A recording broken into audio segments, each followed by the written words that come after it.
Onajonlar sog'lig'idagi muammo farzandiga o'tishini bilarmidinglar? Bu 3 xil holatda, 3 xil ko'rinishda bo'ladi. Birinchi ko'rinishi homila paytida. Homila paytida onajonda infeksion kasalliklar bo'lsa, misol uchun gerpes, qizamiq va toch infeksiyalari bo'lsa, bolani rivojlanishiga, ko'z, quloq rivojlanishi hamda ruhiy salomatligiga jiddiy zarar yetkazadi. Keyin juda kuchli shamollash ham bolajonlarning rivojlanishiga salbiy ta'sir ko'rsatadi.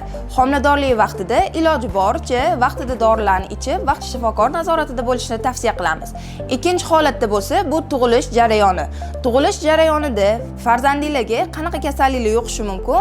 Bu bachadondagi, qindagi har xil infeksion kasalliklar orqali bolajonlar zararlanishi mumkin. Uchinchi holatimiz esa emizishlik davrida.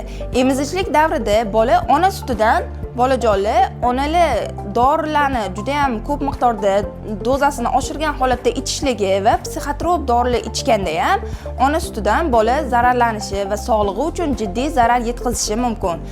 Eng asosiysi, homilador bo'lishlikdan oldin o'zingizlarning sog'lig'ingizga qarab, homiladorlikka alohida tayyorgarlik ko'rish kerak. Shunda farzandinglar sog'lom rivojlanadi, sog'lom tug'iladi va sog'lom katta bo'ladi.